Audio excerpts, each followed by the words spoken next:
Casey was a charming child, and everyone who saw him couldn't help but comment on his appearance. When his mother took him out in his stroller, the women in the neighborhood would often mistake him for a little girl, offering compliments about his beauty. Julia, Casey's mother, enjoyed the attention, thanking them for their kind words. At 3 years old, Casey appreciated the attention but didn't yet understand the difference between being a boy and being mistaken for a girl. The truth was that Julia had always longed for a daughter, not a son. She was not upset by the confusion about Casey's gender, and she even encouraged it. She dressed him in beautiful dresses and accessories, making sure he was always presented in a way that matched her vision. Casey, unaware, simply enjoyed the affection and care from those around him, all while his mother continued to guide how he was seen. The situation changed one afternoon when Casey's father, Major James Richards, returned from a 2-year tour overseas. His unexpected early arrival startled Julia, who was thrilled to see him but couldn't hide a sense of unease. As he walked in, James immediately noticed something strange about his son. Casey entered the room, looking delicate in a yellow dress, with white lace-trimmed socks and shiny shoes, his hair tied with a satin ribbon. James, initially puzzled, quickly realized what had happened. "James, please don't be angry," Julia said. "I always wanted a little girl, and Casey has been such a wonderful companion while you were away." "He's dressed like a girl," James said, his voice full of confusion and concern. "I know, but it's been a way for us to bond," Julia explained. "He's been my little helper, and it feels right for us." Casey shyly asked, "Are you going to live with us now, Daddy?" "Yes, I am, son. And I can't wait to play together," James responded, trying to find a way to reintroduce the relationship he had missed. "We'll play baseball and have fun." Julia, though still affectionate towards her husband, knew they needed to talk. "James, I'm not sure Casey is really interested in baseball," she said. "Of course he is, Julia. Boys love baseball," James replied, not yet understanding the shift. Julia gently took Casey onto her lap. "James, there have been some changes while you were gone. I've decided with the other wives that we don't want our sons to grow up to be soldiers. We want them to be sensitive, peaceful children." James was taken aback. "But I want him to enjoy the same things I did. Baseball, football, those kinds of things." "Well, Casey prefers other activities," Julia continued. "He enjoys helping me with the housework, sewing, and cooking. He doesn't want to play rough sports." Casey nodded, clinging to the side of his dress, a small smile on his face. "Wait," James said, realizing the gravity of the situation. "So, you're serious? You want him to be raised like this?" Julia had anticipated this moment and hoped she'd be strong enough to face it. She looked her husband in the eye and said, "Yes, James, I want Casey to embrace a different identity." Upon hearing this, Casey rushed into his mother's arms, and she reassured him, "It's okay, sweetie. Daddy needs time to understand what's best for you." She whispered in his ear, "You're my little girl, and I'll make sure Daddy doesn't change you back." Casey, nodding, waved hesitantly to his father and went off to play in his room. "James," Julia began, her tone soft but firm, "I love you, but in the 2 years you've been gone, Casey and I have developed a very close bond, and we're both happy this way. I understand it's a shock for you, but this is what's best for both of us." She continued, "I grew up as the oldest in a family of 5 girls. I helped raise my younger sisters, and I know how to care for little girls. When you left, I missed my sisters, and Casey became my closest companion. I just wanted to share my love with him the way I did with them." James listened carefully as his wife explained her actions. Julia continued, "One rainy day when Casey was 3, he was restless after coloring all morning, and I had an idea. It wasn't the first time I had thought about it. A few weeks after you left, I went to a store and bought dresses, slips, panties, hair ribbons, socks, and little shoes all for him. I went shopping as if I were buying for a girl. The saleswoman seemed confused, but I didn't explain myself. When we got home, I put everything away, unsure if I'd ever have the courage to actually dress him. Julia paused, then went on, "That rainy day, I took the coloring book from Casey and said, 'Come here, sweetie.'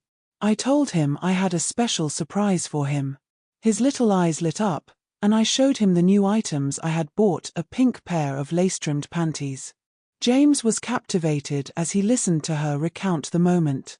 She continued, "I said, 'Hold on to Mommy's shoulder and step into your new panties, dear.' I didn't give him a choice. I felt it was important not to make it seem strange to him. James, I can't describe the feeling I had when I pulled them up. It felt so right, like I was finally giving him the girl I had always wanted." Julia smiled as she relived the moment. Casey looked so cute in the pink panties, and I could tell he felt good in them, too, because he smiled a little. I told him, "That's right, sweetie. You look so pretty in your new things. All girls love wearing pretty clothes." Her excitement grew as she went on. I knew this was just the beginning. I reached for the petticoat I had bought for him and showed it to him, hoping he would accept it without protest. James asked, "How did he react?" "I think he was mesmerized," Julia said. "He seemed almost lost in the moment. I had to snap him back to reality and said, 'Put your arms up so I can put this on you.'" "Did he resist?" James asked, his voice tinged with concern. "No," Julia replied. "He didn't resist. In fact, he sighed when I put the petticoat on him, and he seemed to embrace it. You know, James, you'll never guess what happened next." "What?" James asked, his curiosity piqued. "He started crying, just like a little girl, and hugged me around the waist," Julia said. "I think the whole experience overwhelmed him." Julia felt a strong connection with Casey at that moment, but she realized she needed to ease the tension. She smiled and said, "Sweetheart, you look beautiful. Can you twirl for Mommy and show me how your skirt moves?" Casey, following her request, spun around and looked like a picture of grace. Julia, delighted, grabbed a camera and captured the moment. Casey was a bit embarrassed when she showed him the photo later, as his undergarments were visible under the petticoat.